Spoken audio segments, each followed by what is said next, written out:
एक गांव में औरतों की चोटी काटने की घटना होने लगी थी। जैसे ही रात होती, एक चुड़ैल अपने हाथ में खंजर लेकर आती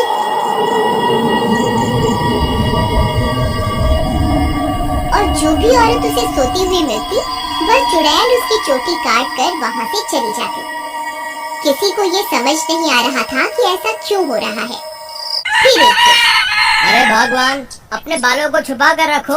पूरे गांव में चोटी काटने की घटना बढ़ती ही जा रही है। कहीं उस चुड़ैल की नजर तुम्हारे लंबे बालों पे चली गई तो वो तुम्हारी चोटी काट कर ले जाएगी। अजी, आपको घबराने की कोई जरूरत नहीं है।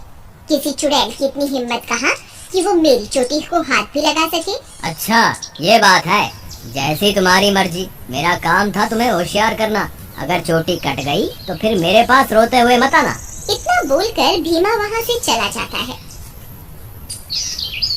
फिर रात होने पर वह चोटी काटने वाली चुड़ैल फिर से गांव में आती है। वह अपने शिकार को इधर उधर ढूंढ रही होती है। तभी उसे घर की खिड़की से एक औरत रोती हुई दिखाई देती है। वह चुड़ैल उस घर में घुस जाती है और उस औरत की चोटी काट लेती है। जैसे ही औरत की चोटी कटती है, उसकी नींद खुल जाती है। हे भगवान, ये चुड़ैल अंदर कैसे आ गई? हाय, मेरी चोटी कहाँ गई? अरे मर गई रे, इसने तो मेरी चोटी काट ली।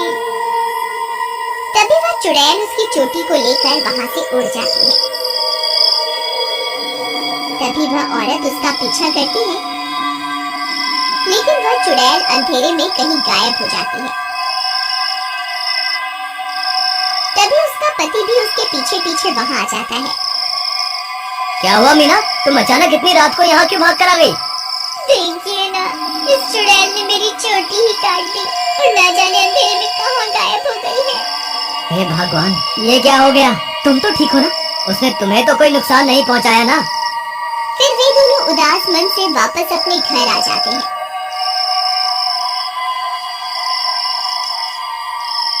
अगले दिन सुबह होने पर मीना की चोटी कटने के बाद पूरे गांव में फैल जाती है। सब लोग उस चुड़ैल के बारे में बातें कर रहे होते हैं।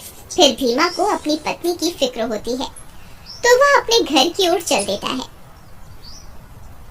घर पहुंचकर वह अपनी पत्नी के कमरे में जाता है तो देखता है कि उसकी पत्नी अपने बालों को संवार रही होती है। अरे सुमन, तुम्हें पता चला? कल रात को मेरे दोस्त मोहन की पत्नी की चोटी उस चुड़ैल ने काट ली। मुझे तो तुम्हारे लिए बहुत डर लग रहा है, कहीं वो चुड़ैल यहाँ ना आ जाए। अजी, हमें घबराने की कोई जरूरत नहीं। आप डरिए मत, मुझे कुछ नहीं होगा। सुमन, तुम्हारे बाल तो दिन ब दिन लंबे ही होते जा रहे हैं। पहले तो ये इतनी तेजी से नहीं बढ़ रहे थे, ये अचानक से इन्हें क्या हो गया?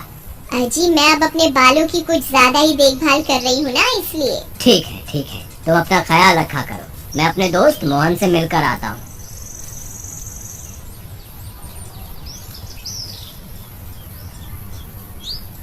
अरे भाई मोहन, तुम कैसे हो?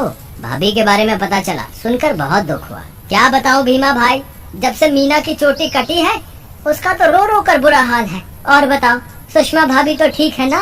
अब तुम्हें भाभी का बहुत ज्यादा ख्याल रखना होगा, कहीं चुड़ैल उन्हें अपना अगला शिकार न बना ले। तुम सही कहते हो भाई, मुझे भी बहुत फिक्र हो रही है। ठीक है, अब मैं चलता हूँ। तुम अपना और मीना का ध्यान रखना। फिर इतना बोलकर भीमा वापस अपने घर आ जाता है।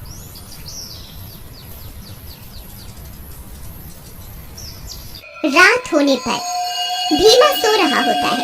अचानक उसे चीख सुनाई देती है। उसकी नींद खुल जाती है। वह इधर उधर देखने लगता है। सुमन कमरे में नहीं होती। वह बहुत डर जाता है। सुमन, कहाँ हो तुम? सुमन, कहाँ हो तुम? अरे मैं तो लुट गई, बर्बाद हो गई। ये चुड़ैल तो मेरी चोटी काट कर ले गई। हाय, मैं तो लुट गई। अरे, ये किसकी आवाज है? लगता है चुड़ैल ने फिर से किसी औरत पर हमला कर दिया है। मुझे बाहर जाकर देखना होगा। फिर वह भागकर बाहर जाता है और देखता है कि बाहर कुछ गांव वाले खड़े होते हैं। वह उनके पास जाता है। क्या हुआ भाई? ये चीख पुकार कैसी थी? क्या हुआ? सब ठीक तो है ना? नहीं भाई, अभी अभी चुड़ैल इस बेचारी की चोटी काटकर अंधेरे में गायब हो गई। हे भगवान, सुमन तुम कहाँ हो? मुझे वापस घर जाना चाहिए। फिर वह वापस अपने घर की ओर दौड़ पड़ता है। जब वो घर पहुंचता है तो देखता है कि सुमन अपने बालों को सहला रही होती है। वह उसे देखकर हैरान हो जाता है। सुमन, तुम कहाँ चली गई थी? तुम्हें पता है अभी चुड़ैल ने फिर से किसी की चोटी काटी। क्या तुम्हें बिल्कुल भी डर नहीं लग रहा? सुमन उसकी बातों को अनसुना कर देती है और खुशी खुशी अपने बालों को सहलाती रहती है।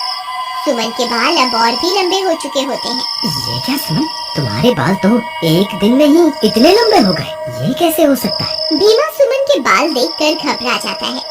उसे समझ नहीं आता कि आखिर ये सब चल क्या रहा है। फिर अगले दिन सुमन के बालों की लंबाई की चर्चा पूरे गांव में फैल जाती है।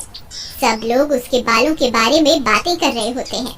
अरे भाई, जब जब चुड़ैल किसी की चोटी काटती है तब तब भीमा की पत्नी के बालों की लंबाई बढ़ जाती है। मुझे तो लगता है भीमा की पत्नी ही चोटी काटने वाली चुड़ैल है। भीमा उन सारे गांव वालों की बातें सुन रहा होता है। उसे कुछ समझ नहीं आता कि वह अब क्या करे। फिर वह अपने दोस्त मोहन के पास मदद मांगने जाता है।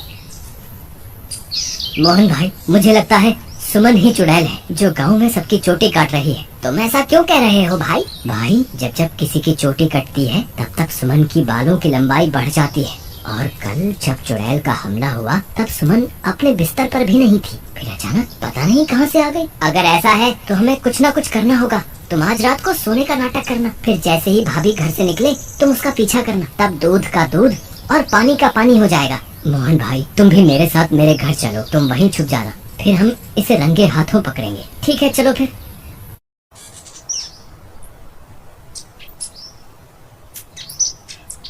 फिर वे दोनों भीमा के घर आ जाते हैं और मोहन अलमारी के पीछे छुप जाता है। रात होने पर भीमा सोने का नाटक करता है। तभी सुमन उठती है और घर से बाहर निकल जाती है। भीमा भाई उठो, देखो भाभी घर से बाहर निकल गई है।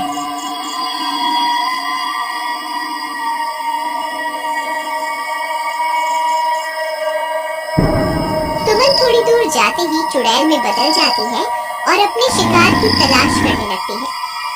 भीमा और मोहन की आंखें फटी की फटी रह जाती हैं। भीमा भाई, तुम्हारा शक सही निकला, तुम्हारी बीवी तो चुड़ैल निकली। मोहन भाई, अब क्या करें? ये जरूर अपने शिकार की तलाश में निकली होगी।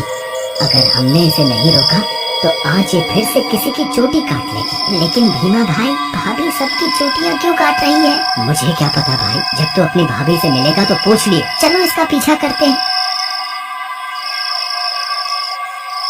थोड़ी दूर उसका पीछा करने पर चुड़ैल एक जगह पर रुक जाती है। फिर वह इधर उधर अपने शिकार की तलाश करने लगती है। तभी चुड़ैल की नजर एक घर पर पड़ती है और वह उस घर में घुस जाती है। वहाँ उसे एक औरत सोती हुई दिखाई देती है। भीमा भाई, भाभी तो एक घर में घुस गई, अब क्या करें? अरे बेवकूफ, ये भाभी भाभी क्या लगा रखा है? इस वक्त वो तेरी भाभी नहीं है, वो एक चुड़ैल है। चलो हम भी इसके पीछे चलते हैं। अरे वाह, इसके बाल तो बहुत लंबे हैं। आज इसे ही अपना शिकार बनाऊंगी। तभी भीमा और मोहन वहाँ पहुँच जाते हैं। रुक जाओ भाभी, मैं आपको ऐसा नहीं करने दूंगा। ए चुड़ैल, वहीं के वहीं रुक जा, नहीं तो तुझे जान से मार देंगे। देखो सुमन, तुम ये ठीक नहीं कर रही हो, तुम्हें अभी के अभी ये सब रोकना होगा। ए मूर्ख इंसान, मैं कोई तेरी सुमन नहीं हूँ, मैं एक चुड़ैल हूँ। बस मुझे थोड़ी और बालों की जरूरत है, फिर मैं महाशक्तिशाली बन जाऊंगी। फिर हर तरफ सिर्फ मेरा ही राज होगा। भीमा भाई, तुम इसे बातों में उलझाओ, मैं पीछे से जाकर इसकी चोटी काट दूंगा। फिर भीमा चुड़ैल को अपनी बातों में उलझाता है। तभी मोहन चुपके से चुड़ैल के पीछे पहुंच जाता है और उसकी चोटी काट देता है। अरे मर गई रे, ये तूने क्या कर दिया? मेरे सारे कराए पर पानी फेर दिया।